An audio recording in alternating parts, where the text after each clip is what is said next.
मियाँ आपने काम करना है तो करो, आपने रहना इस इदारे में जो सरकारी है या निम सरकारी है, या रहो। आपके रहने या ना रहने से कोई फर्क नहीं पड़ता। इन इदारों ने चलना है, इन्होंने चलना है, आपके होने ना होने से कोई फर्क नहीं पड़ता।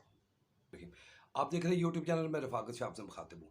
अच्छा, ये सरकारी इदारे या नीम सरकारी इदारे, इसको आप सजेशन समझें या तनकीद समझें, आपकी मर्जी। मेरे ख्याल के मुताबिक ये जो लफ्ज़ है ना, जो मैंने आपको पहले टाइटल में आपको बताया कि आपके रहने ना रहने से कोई फ़र्क नहीं पड़ता, इदारों ने तो चलना है।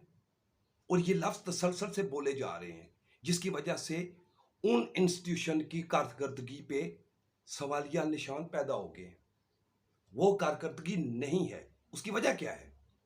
उसकी वजह यह है कि ये जुमले दर हकीकत वो जो वर्कर है या मुलाजिम है, उसके दिलो दिमाग में एक सरकशी का अंसर उभारते हैं और उसके जहन में ये बात होता है कि मेरा इदारा या मेरा सरबराह वो मुझ पे भरोसा तो करता नहीं है, तो मैं काम ठीक करूं या गलत करूं इससे फर्क तो कोई नहीं पड़ेगा। तो वो दिहाड़ी की तरफ जाता है, वो कहता है कि टाइम पास करो और निकलो। तो इससे क्या होगा कि आप छड़ी लेके फी मुलाजम के पीछे तो रह नहीं सकते, तो फिर इदारों की कारकर्दगी खराब होती है।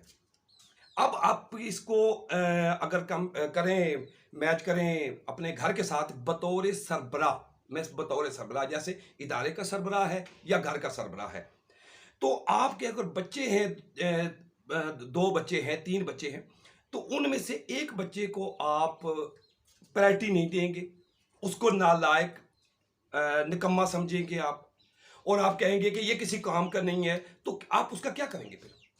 ठीक है, वो बच्चा है, कुछ छोड़ा तो नहीं जा सकता। तो सवाल ये है ना, सरबराह का काम तो ये है कि उस बच्चे को काम में कैसे लाना है। जब ये बात उसके जहन में बात आएगी कि अपने बच्चे को किसी काम में कैसे लाना है, तब उसका बच्चा उन बच्चों के साथ इशारा बिशारा चलना शुरू हो जाएगा। लेकिन अगर आप उसको इग्नोर करेंगे और इस तरह के जो तज़हीक अमेज जुमले आप बोलेंगे, तो फिर उसको आप इस तरह सुधार नहीं सकते। मेरा कहने का मतलब सिर्फ ये है कि अगर आप एक बंदे के ऊपर जिम्मेदारी डालेंगे, बतौर सरबराह की बात करूं, तो अगर आप प्रायोरिटी देंगे, अगर आप देखेंगे कि वो कोई अच्छा काम करता है, तो फिल फोर, जिस तरह हमारे यहाँ ये एक रिवाज है ना कि सजा के तौर पर जब हम बंदे को पकड़ते हैं तो मिनट मारते हैं, यानी फौरन बंदे को पकड़ लेते हैं कि सजा दें इसको जल्दी। लेकिन अगर उसको तारीफ करनी हो तो टाइम लग जाता है। ये वो चीज़ें हैं, इन चीज़ों की तरफ हमने जाना है। हमें जब तक इनको ऊपर बात नहीं करेंगे तो हमें कैसे पता चलेगा। मसला सिर्फ ये है कि आपने अपने बतौर सरबराह या बतौर घर के सरबराह आपने एक्टिविटी अपने फैमिली की, अपने बच्चों की देखनी है कि भाई मेरा बच्चा कौन सा काम ठीक कर रहा है। जब आप अपने बच्चों के बारे में इतने बाखबर होते हैं, तो इदारे का सरबराह अपने वर्कर के बारे में बाखबर क्यों नहीं होता? उसको होना चाहिए अगर उसने इदारे को चलाना है। तो अगर वो बर वक्त देखेगा कि मेरा वर्कर कोई अच्छा काम करता है, गलतियां इंसानों से होती हैं, बच्चों से भी होती हैं। अब अपने बच्चों से गलतियां होती हैं तो आप क्या करते हैं? उनको बच्चों को घर से निकाल देते हैं? नहीं, उनको काम में लाने के बारे में सोचते हैं।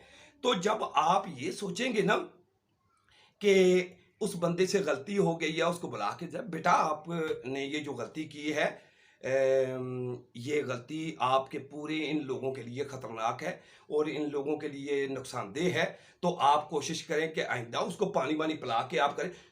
तब उस बंदे के अंदर, हर बंदे के अंदर एक ईगो होती है, इज्जत नफ्स होती है।